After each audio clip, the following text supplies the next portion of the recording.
मंत्री, मुख्यमंत्री, प्रधानमंत्री 30 दिन अगर जेल में रह जाएगा, जो भारतीय जनता पार्टी और आरएसएस के लोग जो कोचिंग से जुड़े हुए हैं उन लोगों को इनके हाथ में दिया है और अभी भी उनसे बाहर नहीं, क्योंकि सबसे बड़ा खरीदार पेपर का है। जो वायदे करके आए थे किसान से आमदनी दूनी करने का, किसान को एमएसपी की गारंटी देने का। वीरेंद्र जैन एक्स दिल्ली जल बोर्ड सीईओ समेत 6 लोगों को टेंडर स्कैम केस में गिरफ्तार किया गया है एंटी करप्शन ब्रांच के द्वारा, एसीबी के द्वारा। लगता है कि ये कोई पुराना है और ये केवल राजनीतिक आधार पे टारगेट किया जा रहा है, जिस तरह से मंशा है इनकी। क्योंकि लोकसभा में बिल लेके आए हैं कि कोई भी मंत्री, मुख्यमंत्री, प्रधानमंत्री 30 दिन अगर जेल में रह जाएगा तो पद स्वतः समाप्त हो जाएगा। मतलब मंशा यह है कि राजनीतिक विरोधी हैं उनको किस तरह से फंसाया जाए। जो ये आपके अनेकों बार जितने भी इन्होंने चार्जशीट किए हैं उसमें 90% लोग निर्दोष पाए गए हैं। इसलिए कुल मिलाकर के राजनीतिक द्वेषता के बस सत्येंद्र जैन को किया गया। अगर वाकई होता तो उससे पहले हो सकता था। दूसरी तरफ एनटीए में ओवरऑल स्ट्रक्चरल चेंजेस किए जा रहे हैं। 600 एक्सपर्ट को जो क्वेश्चन तैयार करते थे उनको बाहर कर दिया गया है। 4 टायर पेपर चेक की व्यवस्था की गई है। CIF सिक्योरिटी रहेगा ताकि एग्जाम लीक ना हो। अभी भी एनटीए का अध्यक्ष वही है।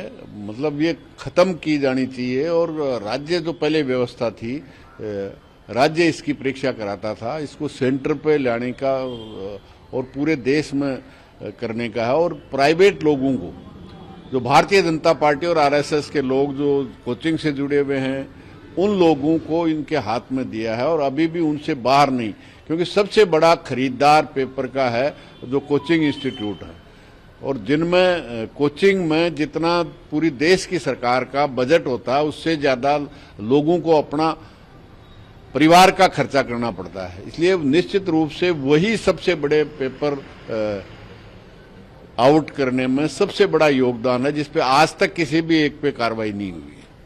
और मल्लिकार्जुन खड़गे कह रहे हैं कि वंदे मातरम का जो अपमान का उन पर आरोप लगा था उसको लेकर के अगर गिरफ्तारी ही करनी है, बुक ही करना है तो महात्मा गांधी को कीजिए, नेहरू को कीजिए, पटेल को कीजिए। उनके दौर में तो 2 ही स्टेंजा गाया जाता था। निश्चित रूप से ये वाहियात, मतलब जिस तरह से प्रतिपक्ष जो इनके विरोधी हैं, इनकी नीतियों के विरोधी हैं, इनकी सांप्रदायिकता और देश विरोधी जो गतिविधियां उनके खिलाफ हैं, उनको किसी न किसी तरह से टारगेट करके उनको प्रताड़ित करने का काम कर रहे हैं।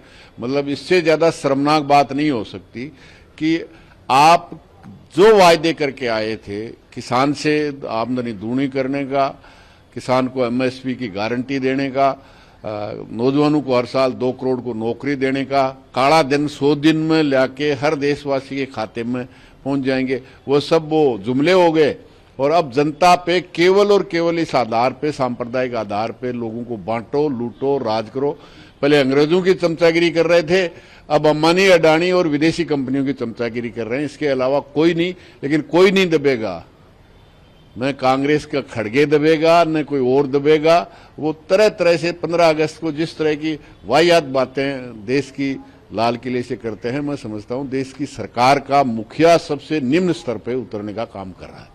और झारखंड की गवर्नमेंट ने 44 रिक्रूटमेंट एग्जाम कैंसिल किए हैं, उसकी लिस्ट जारी की गई है कल बाजाप्ता। बिल्कुल धन्यवाद उनको, क्योंकि ये पूरे देश में जो विद्यार्थी और नौजवान का भविष्य अंधकारमय नीतियों के माध्यम से उदारीकरण, निजीकरण और वैश्वीकरण से हुआ है। क्योंकि उनको अभी 50-55 साल जीना है और उनके शिक्षा से वंचित करने की कोशिश कर रहे हैं। क्योंकि पहली क्लास में जो भर्ती होते हैं, सीनियर में आते आते 73% बच्चे ड्रॉप आउट हो जाते हैं। और निश्चित रूप से वो बच्चे हैं जो गरीब के हैं, किसान के हैं, मजदूर के हैं।